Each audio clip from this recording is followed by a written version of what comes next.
Terima kasih untuk kesempatan yang kepada saya. Perkenalkan, nama saya Agung Messi Putra Kalalo. Sekarang saya akan mempresentasikan tugas dari UAS perpajakan dengan kasus yang saya ambil adalah kasus pajak dari di PT Wahana Auto Eka Dharma atau singkatan dari WAE. Termasuk yang pertama, definisi pajak sebagai sumber utama penerimaan negara. Pajak sebagai sumber utama penerimaan negara memiliki definisi yang penting dalam konteks keuangan negara.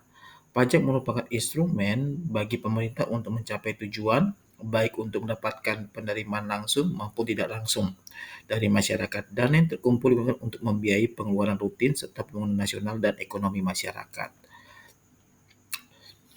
Tantangan dalam penegakan pajak di Indonesia. Kesadaran kepatuhan pajak yang masih rendah. Kedua, kompleksitas sistem perpajakan dan regulasi. Ketiga, penegakan hukum yang belum optimal. Dan terakhir, faktor ekonomi dan global. Kita masuk ke kasus PT Wahana Auto Eka Dharma atau WAE. PT WAE adalah perusahaan yang bergerak di sektor otomotif, khususnya distribusi kendaraan bermotor. Pada 2019, Direktorat Jenderal Pajak (DJP) mengidentifikasi praktik manipulasi data perpajakan yang dilakukan oleh PT WAE tersebut, yang dimana investigasi mendalam menemukan bahwa perusahaan tersebut menggunakan faktur pajak tidak sah untuk mengurangi kewajiban pajak. Peran pajak pertambahan nilai atau PPN dalam penerimaan negara. Sumber pendapatan negara yang signifikan, dua mekanisme pemungutan yang efektif, dan ketiga dampak terhadap perekonomian. Nah, praktik penggelapan pajak melalui faktur fiktif. Apa itu faktur pajak fiktif? Faktur pajak fiktif juga dikenal sebagai faktur pajak tidak sah. Adalah faktur pajak yang diterbitkan tanpa adanya transaksi jual beli barang atau jasa yang sebenarnya. Faktur ini dibuat seolah-olah terjadi transaksi padahal kenyataannya tidak ada. Sumber itu Surat Edaran Dirjen Pajak Nomor 132 PJ 2018. Modus operandi penerbitan faktur tanpa transaksi. Wajib pajak menerbitkan faktur pajak seolah-olah terjadi menjual barang atau jasa kepada pihak lain padahal transaksi tersebut fiktif. Kedua, penggunaan faktur dan pihak lain. Wajib pajak membeli faktur pajak dari pihak lain, menerbitkan faktur fiktif, kemudian menggunakan faktur tersebut untuk mengurangi kewajiban pajaknya. Ketiga, manipulasi nilai transaksi.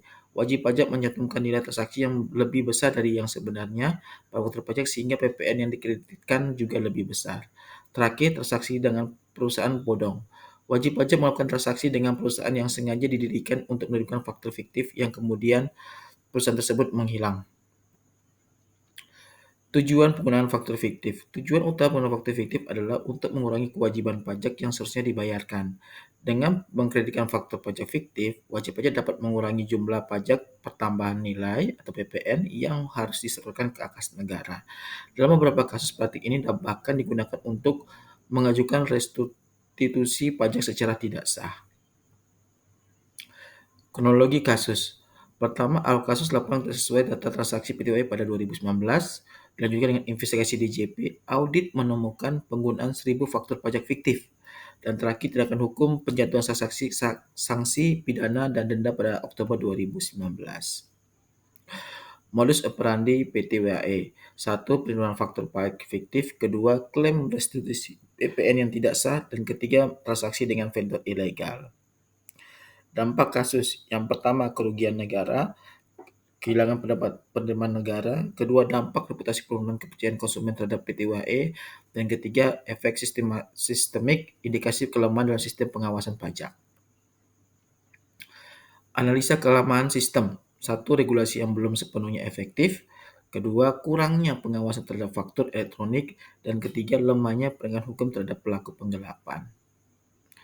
Kita masuk ke upaya penegakan hukum, yaitu sini audit mendalam oleh DJP. Kedua, kolaborasi dengan lembaga penegak hukum lainnya.